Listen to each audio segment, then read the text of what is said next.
यहाँ पर आप देखेंगे कि डी ई समांतर है BC के, DE समांतर है BC के, ठीक है ना। अब इसमें आपको दो त्रिभुज दिखाई देते होंगे। एक त्रिभुज ऊपर का जो त्रिभुज है कौन सा, ADE,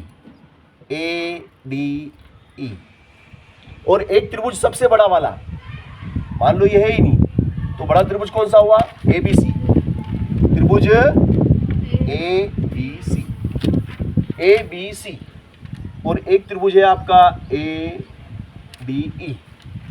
अब ये त्रिभुज छोटा त्रिभुज है और वो बड़ा है, मगर एक छोटा और एक बड़ा, जैसे नहीं होता है, जैसे ये एक वृत्त है, ये छोटा है और ये बड़ा है, मगर दोनों की शक्ल सेम है कि दोनों वर्ताकार है ना, दोनों सेम शक्ल सेम है, बस ये छोटा और ये बड़ा है, शक्ल सेम है, तो इनको कहते हैं समरूप। क्या कहते हैं, समरूप। तो भैया ऐसे इसमें हो रहा है कि ये छोटा त्रिभुज और वो बड़ा त्रिभुज, त्रिभुज छोटा वाला ADE, बड़ा त्रिभुज ABC, दोनों सेम शक्ल के हैं, इसलिए इनको कहते हैं समरूप।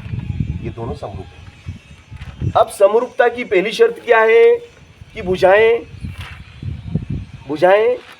समानुपाती होती हैं। समरूप त्रिभुजों की भुजाएं समानुपाती होती हैं।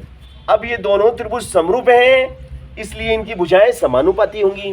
मतलब पहले त्रिभुज की भुजा AD, पहले त्रिभुज की भुजा AD बटे AD, पहले त्रिभुज की भुजा बटे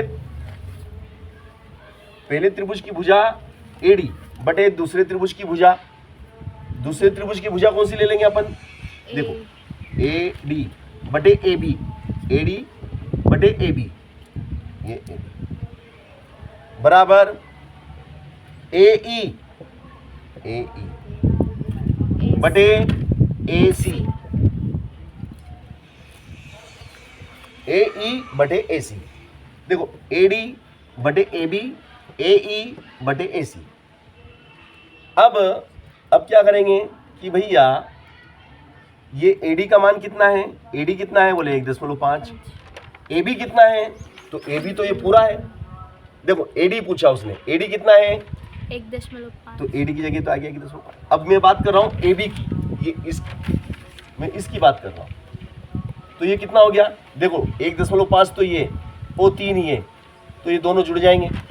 यहाँ से यहाँ तक की लंबाई, यहाँ से यहाँ तक की दूरी कितनी है 1.5 किलोमीटर, 1.5, और यहाँ से यहाँ तक की दूरी कितनी है 3, तो 1.5 तो ये और 3 ये, तो जुड़ जाएंगे, 5 का 5, दशमलव का दशमलव, 3 और 1 4, तो ये हो गया 4.5। ये दोनों जुड़ गए, है ना। चलो ये हो गया। अब इधर आ जाओ। अब इसमें AE कितना बोले 1, फिर ये वाला हिस्सा कितना है हमें निकालना है, तो ये पूरा जुड़ जाएगा, यहाँ से यहाँ तक का पूरा जुड़ जाएगा।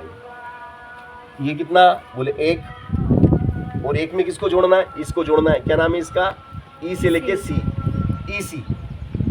EC हमें जोड़ना है। अब ये हमें मालूम नहीं है कितने का है, हमें थोड़ी मालूम कि है कितने का, ये तो हमें निकालना है, तो EC की जगह EC लिख दो। अब दशमलव से दशमलव उड़ गया, कट गया, है ना, तो ये क्या हो गया 15/45। चलो यहाँ लिख दो 15/45 बराबर 1 धन 1 EC। तो 15 एकम 15, 15 तिया 45, 15 एकम 15, 15 तिया 45। तो क्या हो जाएगा भैया, ये हो जाएगा 1 बटे ऊपर 1 नीचे 3 बराबर ऊपर 1 नीचे 1 धन EC। तिरछा गुणा करो इसका इसमें और इसका इसमें, तो 1 का गुणा इस 1 का गुणा 1 में करेंगे 1 का गुणा इसी में करेंगे, 1 का गुणा इसी में करेंगे, तो EC एकम EC। फिर 3 का गुणा 1 में करो, 3 एकम 3, तो EC बराबर ये 1 उठ के उधर गया तो ऋण का 1, तो बताओ EC बराबर कितना हुआ, 2 हुआ कि नहीं हुआ। EC बराबर 2, EC बराबर, तो यही तो मिलाना था, EC बराबर 2 centimetre. This is answer. Lock कर दो।